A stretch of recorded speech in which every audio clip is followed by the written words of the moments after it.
Hello everyone and welcome to game 4 in this series between IMNalZa versus LofCritical here on Tal'Darim Altar. IMNalZa spawning as the blue Protoss player here. Meanwhile, LofCritical spawning as the red Terran over here on the top right hand side of the map at the 2 o'clock position. So this is going to be Terran versus Protoss once more, and we'll see if LofCritical will be able to execute a similar strategy that he did on Belshir Beach winter version.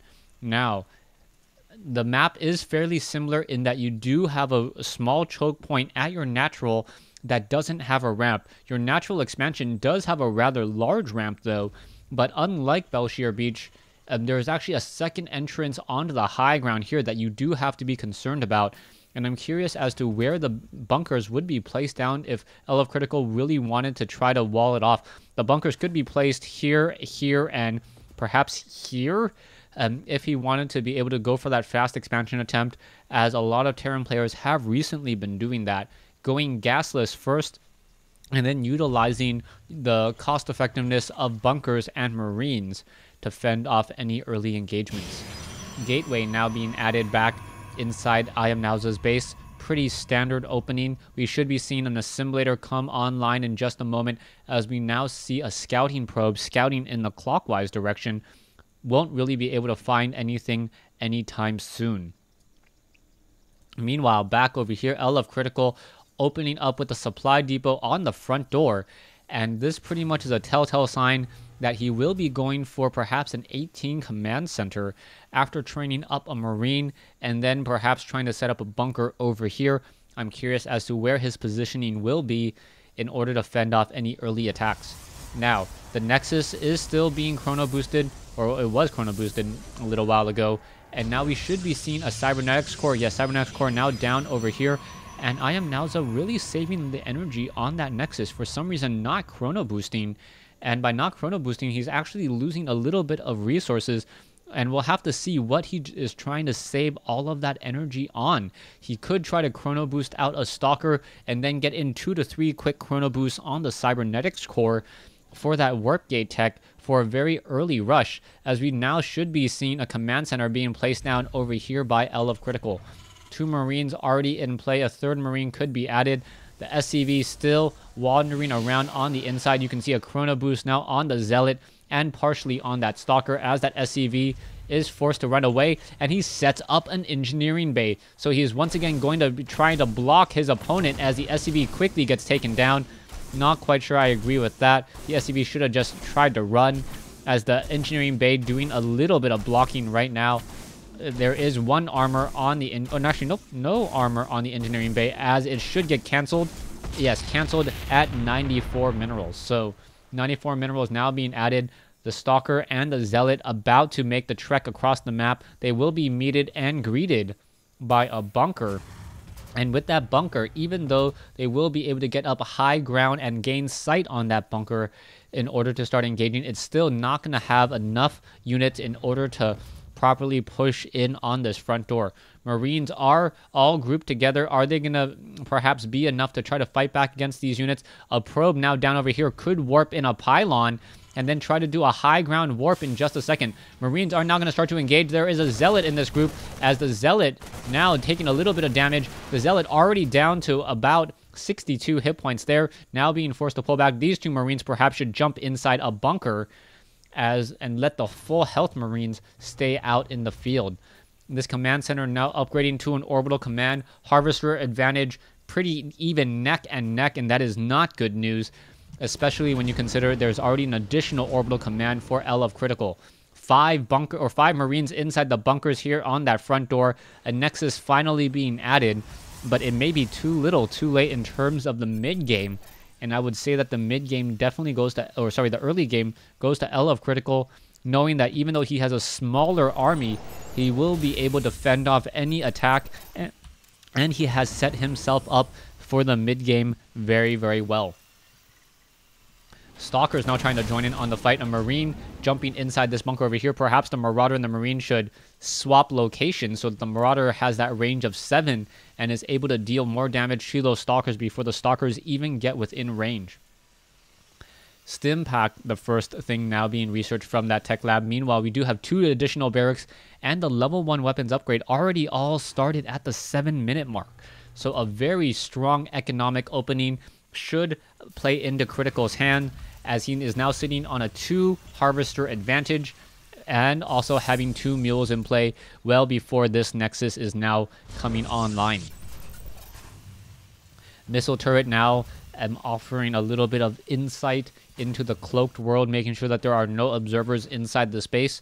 And I think right now all LofCritical is going to do is sit inside his base, perhaps lay down another 3 more barracks for a total of 6, and then push out right as his medevacs are about to finish. That the timing on that would indicate a pretty standard strategy, wanting to perhaps punish your opponent before they get too large of an economy, and you know that your economic advantage has given you a larger or a higher DPS unit, or a higher DPS just in general. Zealots and sentries attempting to take down the destructible rocks back over here. It looks like they will get destroyed in a second, as both players just sitting inside their bases, not really wanting to venture forth. Reactors are being added. We should be adding a reactor over here and a starport. There you go. And now level 1 weapons upgrade about to be completed. We should get perhaps 2 more tech labs, as a massive marine army, as highly DPS effective as they are. You really need a couple marauders in that group to really handle those stalkers and to slow down those zealots before they get within combat range. Now for a total of 5 barracks, 2 with reactors, 3 with tech labs.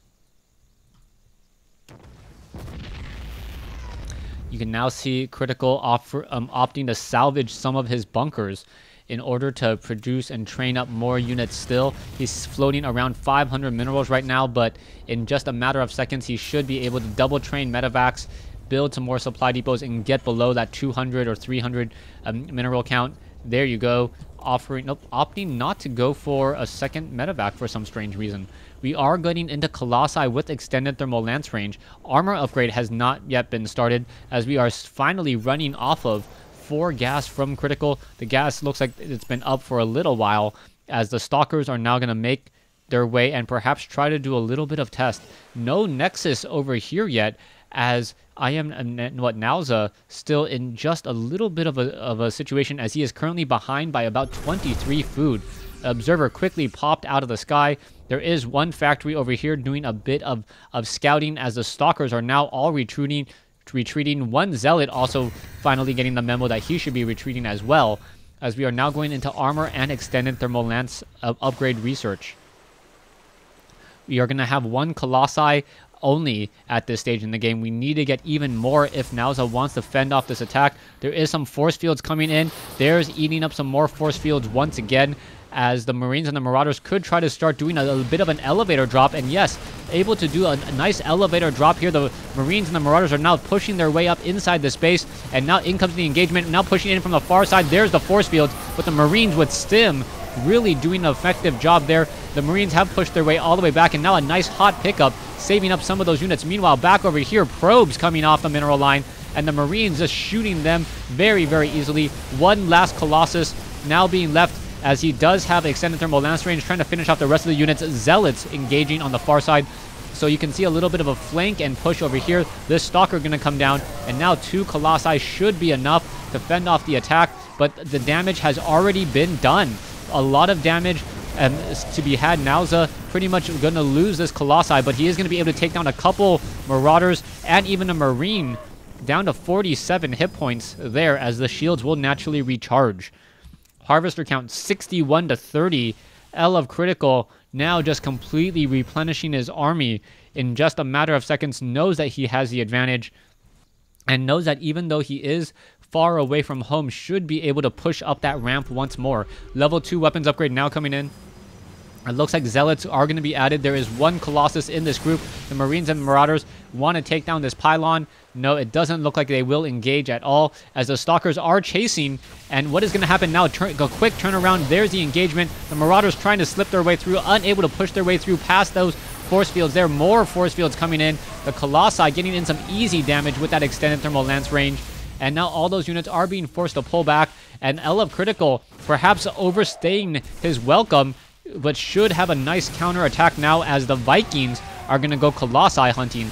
And that Colossus, as it runs from those Vikings, is allowing those Marines and the Marauders to go straight after the Sentries, Stalkers, and Zealots. Vikings quickly convert to ground mode, and with the DPS, in comes the Manor Mules, and there is the GG.